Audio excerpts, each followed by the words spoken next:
In this video, we're going to be talking about how to build a jazz piano solo. Hey, it's Tobey here from Jazz Mental. And if you've been hanging out for this playlist, this is number 5 in the playlist. And we've been talking about how to build a better jazz piano solo by understanding the chords, the scales, and passing notes and how to spell the chords. So if you want to get all of that, refer to the videos that came before that, because in this video, we're putting it all together and going to build a jazz piano solo, and I'm going to talk you through that process in just a second.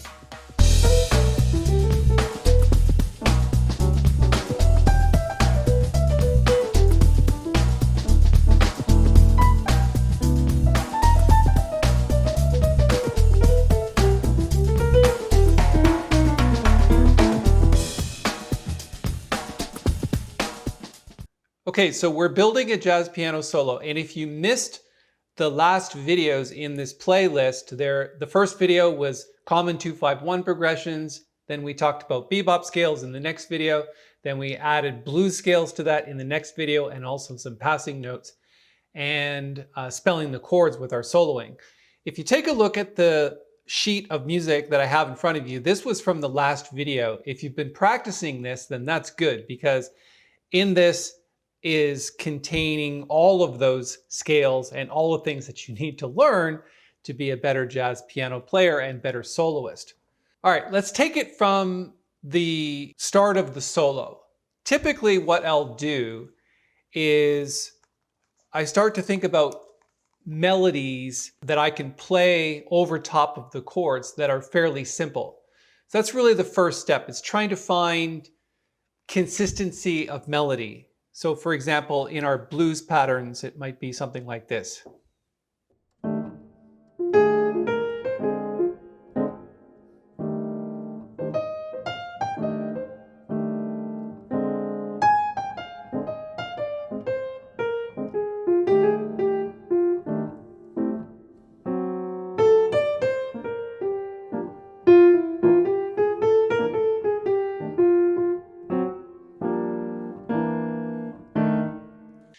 And that's really the first part of building a solo. You really don't want to dive in and start, and go crazy. You want to really build to that point and let the other musicians build with you.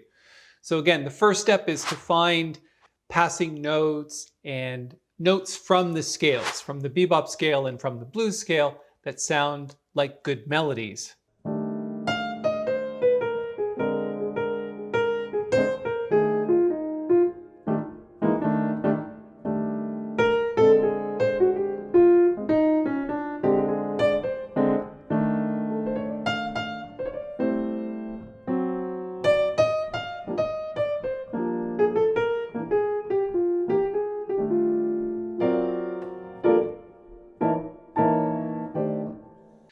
One of the things that I did there was, after playing some simple melodies, I also want to play some chords as well. It's also a good idea to bridge the different choruses with some of these piano voicings.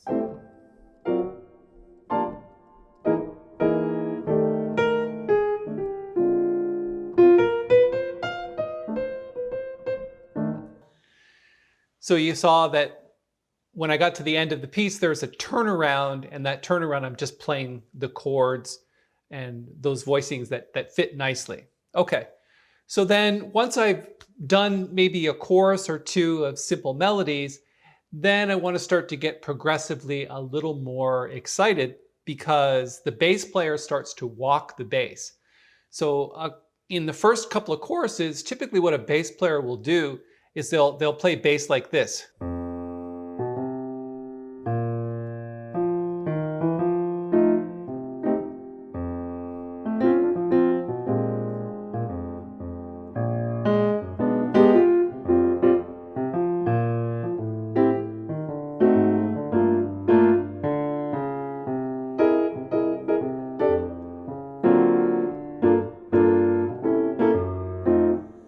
So you can see they're not walking the bass line yet. They're playing sometimes just only a couple notes per bar. And then after a couple of choruses of that, then they start to walk the bass.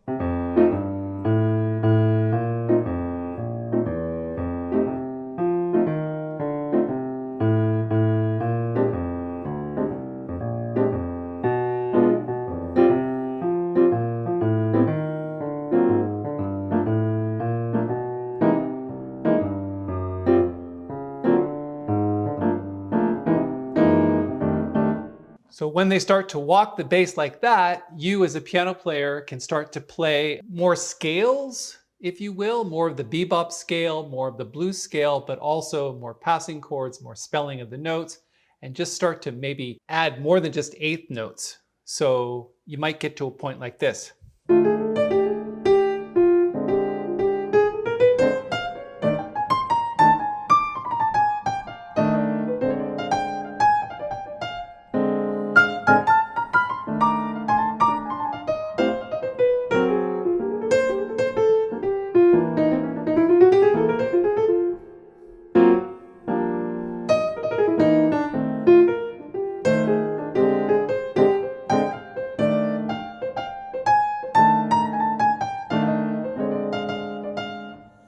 So you can see I'm building the solo, building the solo. So what I want to do now is just let's show you the bass line that sort of plays a couple of notes per bar and then moving into the walking bass line. So let's play it from the beginning and let's just start soloing.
So that's really taking all the lessons that we've learned in this playlist and putting them all into one solo. You'll see that your job as a soloist and a piano player is to play those melodies, get them heard, and then start to fill it out more and more notes, more interesting things, more patterns, more jazz riffs. And I think you heard a good example of that in that small performance. Now, again, in this particular setting, as I'm explaining it to you and going through the motions, I'm trying to do the best job I can with a simple backing track. So it's obviously a lot easier when you're playing with other musicians because you're playing off of those musicians and they're playing off of what you're doing as well.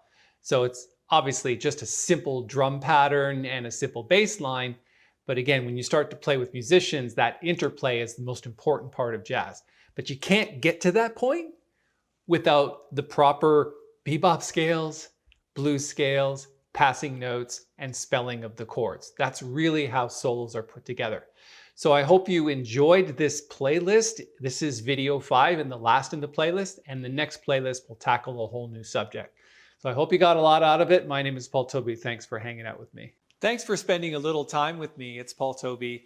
This is a fairly new YouTube channel, and we'd be really grateful if you could give it a thumbs up and subscribe to the channel. So we'll be adding about 5 videos a week, just like this one. The videos are mainly focused on technical skills development, recording tips, and even professional and business development for musicians like you who want some help from a professional musician like myself. So I've toured 17 different countries, made 8 albums, was signed to a really good label, and made a full-time living as a professional artist. So I know and I'm confident that I can be a great resource for you. Subscribe now, and I'll see you in another video.